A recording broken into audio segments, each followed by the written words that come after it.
ও মেঘ ছম ছম করে, ওগো মা বলে একেবারে যে একটা সুর দিল আর কি। চঞ্চল চৌধুরী এই যে সেকুলার এস্টাবলিশমেন্ট, আওয়ামী লীগের যে এস্টাবলিশমেন্ট, সেটার একটা পার্ট।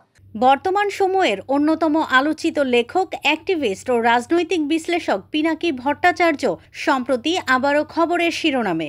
সামাজিক যোগাযোগ মাধ্যমে বরাবরের মতোই তিনি সক্রিয়। বাংলাদেশের মিডিয়া ও রাজনৈতিক অঙ্গনে চঞ্চল চৌধুরীর অবস্থান নিয়ে নতুন করে বিতর্ক তৈরি করেছে পিনাকি ভট্টাচার্য। ও তো আওয়ামী লীগের লোক, তাই না? এমনকি এই হাসিনার সামনে যে সে ও, মেঘ ছম ছম করে, ওগো মা বলে একেবারে যে একটা সুর দিল আর কি। তারপরে সুর দিয়ে শেষ না, গান শেষ করার পরে ষষ্ঠাঙ্গে প্রণাম করলো আর কি যে চঞ্চল চৌধুরী। তার মানে তার আনুগত্যটা কোথায়? তো তাকে ফ্যাসিবাদের দোষর বলবো না তো কি বলবো? একটি বেসরকারি টেলিভিশন চ্যানেলের আলোচনায় ভার্চুয়ালি অংশ নিয়ে তিনি বলেন, বিগত সরকারের আমলে একটি বড় ধরনের প্রোপাগান্ডা চালানো হতো। সে বলেছিল যে যারা মুক্তিযুদ্ধের বিরোধিতা করে তাদের, ওই রকম একটা কিছু কথা বলেছিল, তাদের রক্তের দোষ আছে। যেখানে যে কোনো ভিন্ন মতাবলম্বীকে মুক্তিযুদ্ধ বিরোধী, রাজাকার, প্রেতাত্মা হিসেবে চিহ্নিত করা হতো।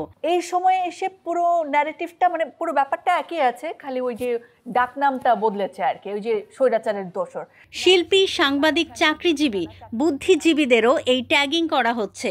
যে এরকম ট্যাগিং দেওয়া হয়েছে, কিন্তু যে ট্যাগিংটা যথার্থ হয়নি। দু একজনের নাম বলো শুনি। এ প্রসঙ্গে তিনি ২০১৪ সালের একটি ঘটনার উদাহরণ দেন। তখন বিএনপি তত্ত্বাবধায়ক সরকারের দাবিতে আন্দোলন করছিল। হরতাল অবরোধে দেশ অচল। সেই সময় চঞ্চল চৌধুরী খালেদা জিয়ার বাসার সামনে গিয়ে প্রতিবাদ লিপি লিখে বিক্ষোভ করেন। পিনাকির মতে সেটি ছিল একতরফা রাজনৈতিক অবস্থান নেয়ার উদাহরণ। যখন ২০১৪ সালে যখন বিএনপি আন্দোলন করছে, নিয়ে তত্ত্বাবধায়ক সরকার নিয়ে আন্দোলন করছে এবং একটা দীর্ঘ সময়ের হরতাল টরতাল, অবরোধ টবরোধের মধ্যে দিয়ে যাচ্ছে, ওই সময় চঞ্চল চৌধুরী খালেদা জিয়ার বাসায় যে টাঙায় দিয়ে আসছে, মানে একটা প্রতিবাদ লিপি দরজার সামনে যে বিক্ষোভ করছে এবং প্রতিবাদ লিপি টাঙায় দিয়েছে। কারা করছে এটা? আওয়ামী লীগের লোকজন তো করছে। ও তো আওয়ামী লীগের লোক, তাই না? চঞ্চল চৌধুরীর অভিনয় নিয়েও সমালোচনা করেন পিনাকি ভট্টাচার্য। তিনি বলেন, বাণিজ্যিক সিনেমায় চঞ্চল চৌধুরীকে নেয়া ঝুঁকিপূর্ণ, কারণ সাধারণ দর্শক তাকে সেভাবে গ্রহণ করে না। সে কি কাজ করে এসছে সেটার চাইতে আমার সব সময় দেখতে হবে যে সে কাজটা পারে কিনা।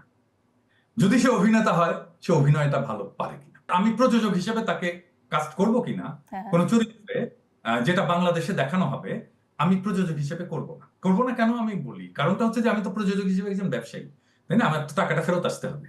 সো চঞ্চল চৌধুরী যেই সিনেমাতে অভিনয় করবে, সেই সিনেমা বা মানুষের ভালোবাসা পাবে এটা আমি মনে করি না।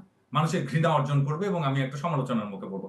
তবে আর্ট ফিল্ম বা আন্তর্জাতিক চলচ্চিত্র প্রতিযোগিতায় তিনি একদম উন্মুক্ত। সেখানে তার অভিনয় প্রশংসনীয়। এখন আমি যদি ডিরেক্টর হই, আমি একটা আর্ট ফিল্ম করছি, যেখানে আমার টাকা ফেরত আসবে কি আসবে না সেটা আমার বিবেচ্য বিষয় না, এবং সেইখানে চঞ্চল চৌধুরী একটা পারফেক্ট ফিট। হ্যাঁ, আমি এটা অস্কারে পাঠাবো, ধরা যাক। হ্যাঁ, বাংলাদেশের মানুষকে দেখানোর জন্য না, অস্কারে পাঠাবো। এখানে চঞ্চল চৌধুরী একদম খুবই পারফেক্টলি ফিট করে।